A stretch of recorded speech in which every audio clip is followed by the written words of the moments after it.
Good day, I'm Bian Mae Canja, a senior high school student at Davao City National High School from grade 11 Pythagoras. So here's the problem about the derivative application. A ladder 15 feet long rests against a wall. Suppose the base of the ladder is sliding away from the wall at a rate of 1.5 feet per second. A. At what rate is the top of the ladder sliding down the wall when the base of the ladder is 8 feet from the wall? B. At what rate is the angle measure made by the ladder with the ground changing when the upper end of the ladder is 12 feet from the ground? Start. So here's the solution. Let x feet be the distance from the wall to the base of the ladder at t seconds. Let y feet be the distance from the top of the ladder to the bottom of the wall on the ground at t sec. So this is the given. 15 feet equals the length of the ladder. 1.5 feet equals rate at which the base of the ladder is sliding away from the wall equals dx over dt. So this is the illustration. Illustration of the given information using a diagram. This will be the wall, ladder, which is 15 feet. A. We want to find the rate at which the top of the ladder is sliding down the wall dy over dt at the instant when x is 8 feet. That is, dy over dt equals question mark when x equals 8 feet. An equation that can be used to solve the problem is a result of the Pythagorean theorem. Thus we have x squared plus y squared equals 15 squared. Note that the length of the ladder is a constant, so we can substitute 15 feet, the distance from the wall to the base of the ladder, x feet, and the distance from the top of the ladder to the bottom of the wall on the ground. Y feet are both changing with respect to time t sec. This remains as variable in the equation. Using implicit differentiation with respect to t, we obtain 2x dx over dt plus 2y over dt equals 0. From the given, we have x equals 8 feet and dx over dx equals 1.5 feet per second. We can solve for y by substituting 8 in the equation. Thus, x squared plus y squared equals 15 squared. 8 squared plus y squared equals 15 squared.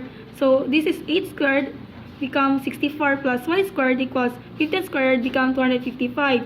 Y squared equals 225 minus 64, so y squared equals 161.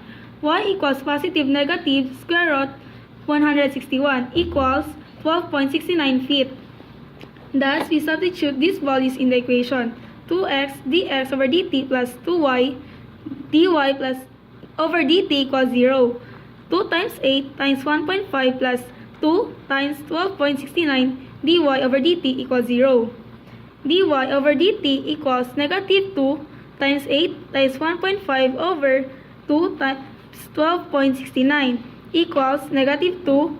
So the result of this is 12. So negative 2 times 12 over 25.38. dy over dt equals negative 0.95 feet per second. The answer is negative since the top of the ladder is sliding down the wall. So this is the answer. Letter B. This is a separate problem from A, so we can use only the given. Refer to figure 1. Let theta in radians be the acute angle measured made by the ladder with the ground. We want to find the rate at which this angle measure is changing at the instant when the top of the ladder is 12 feet from the ground and given dx over dt, 1.5 feet per second. An appropriate equation that can be used to solve the problem is cos theta equals x over 15 equals 1 over 15x. We differentiate the equation implicitly with respect to time t obtained. Negative sine theta d theta over dt equals 1 over 15 times dx over dt. d theta over dt equals 1 over 15 times dx over dt over negative sine theta. We need to find sine theta using the given. Y equals 12 from the figure 1 we get. Sine theta equals y over 15 equals 12 over 15 equals 12.8. 0.8 rather. Therefore, d theta over dt equals 1 over 15 times 1.5 over negative 0.8 equals 0.1 over negative 0.8 equals 0.7. Rather, negative 0.7. In fraction form, negative 7 over 10. d theta over dt equals negative 7 over 10 rad per second. So this is a conclusion. The angle measure made by the ladder with the ground is decreasing at the rate of negative 7 over 10 rad per second at the instant when the top of the ladder is 12 feet from the ground. That's all. Thank you and God bless.